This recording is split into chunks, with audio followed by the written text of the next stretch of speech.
Hey guys, this is Maria with Unmatched Style. I'm here with Zoe Gillenwater. She is a web designer, developer, accessibility specialist, and author of a couple of great books you should check out. Flexible Web Design is one of them. Came out a couple years ago. And Stunning CSS3, which is your recent title, actually featured on .NET Magazine's top 25 web design books. Yeah, I was that list. I guess it came out today. I found out about it today. I didn't know about it beforehand, so I was really excited to see my book on there. It was definitely a great honor. There's a lot of really great books on that list. So yeah, it was a good little surprise. Yeah, Merry great Christmas. surprise. Cool. So talk about it a little bit, like kind of what are your motivations for writing Stunning CSS3 specifically, and kind of what went into that whole process. Well, CSS3 just felt like a big snowball. It was just kind of happening so fast, and so many exciting things were coming out of it, and it was just kind of a wide open area. There weren't really any books on it when I first started working on the book, and so it was something that needed kind of more information out there, and it's actually a really good opportunity for me to even learn it better. I kind of joke about that writing a book is a great way to learn about a topic, and get paid for doing it. So, it's a great way for me to expand my knowledge and in a way that I can then, share with a lot of other people. So, do you kind of feel like there's a little bit of pressure now that you've written the book on it that you should maybe uphold that knowledge a little bit better? Or Oh yeah, definitely. I wouldn't say that, in the real world, you have to sometimes make compromises in your work, and so sometimes you don't do things exactly the way you would want to do them or that you would teach them to other people. But, I think for the most part, I am able to follow the techniques that I preach and everything. So. That's really cool. Yeah.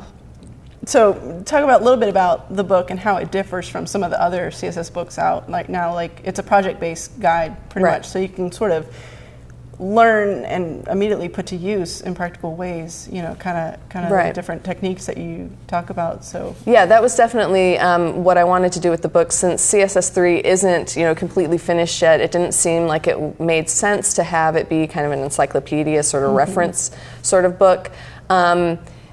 And again, I really wanted to highlight, I really felt like CSS3 was ready to be used in practical ways. It wasn't just fancy, let's create an iPhone out of CSS3 sort of. Those demos are cool, but there really are practical things you can do with it. And so that's why I wanted to make it kind of more project-based. And so every chapter is its own standalone project.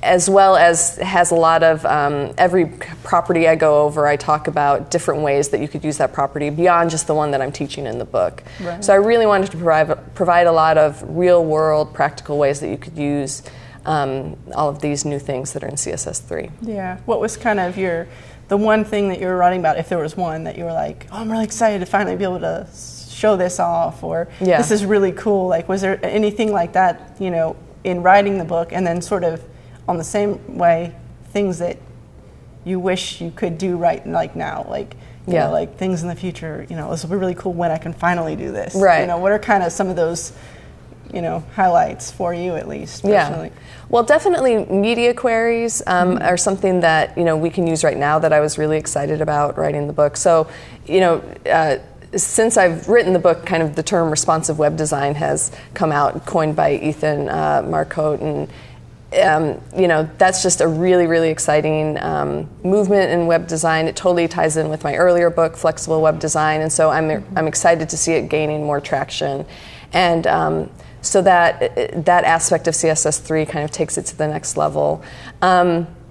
Along those same lines, other layout techniques that are kind of coming out in CSS3, but I still don't feel are totally there. Mm-hmm. So again, in the book I talk about the flexible box layout module of CSS3 and some of the things you can do with it, but it can't do all of the things that I would like it to do, and that I think a lot of people think it can do, that I thought it could do before I really had to research it in depth. And so, there's definitely still some challenges in terms of creating layouts with, equal width, equal height boxes and all of these sort of grid-based things. There are still some limitations that CSS3 doesn't completely cover all the bases on. Yeah.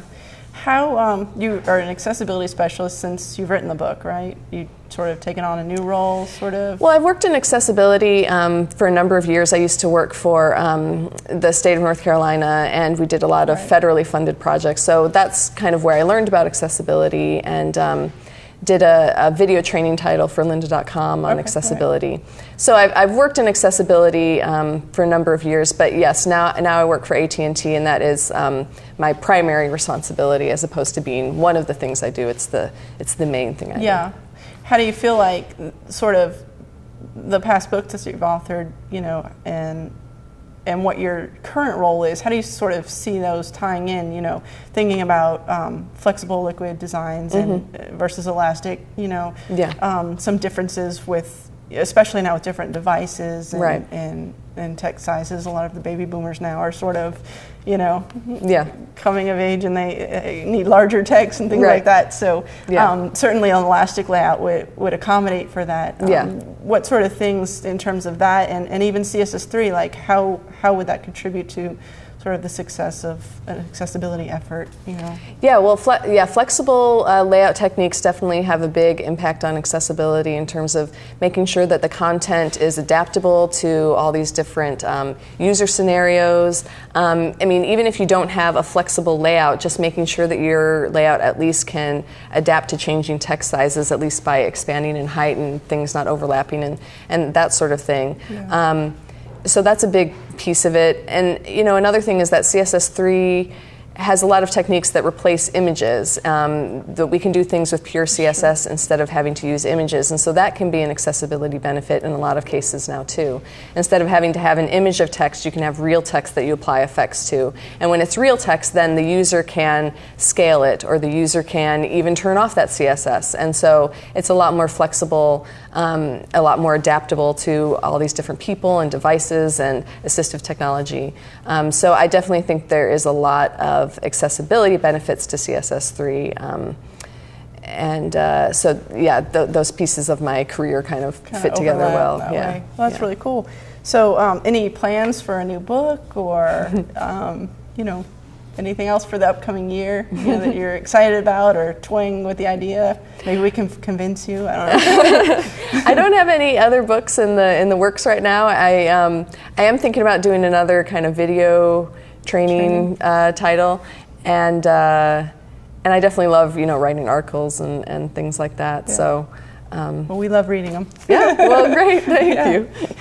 Well, it's been really great. I appreciate you talking to us a little bit about your book and kind of, you know, what you're passionate about. So, thank you. Thank you for your time, and Zoe Gillenwater. Thanks. She's awesome.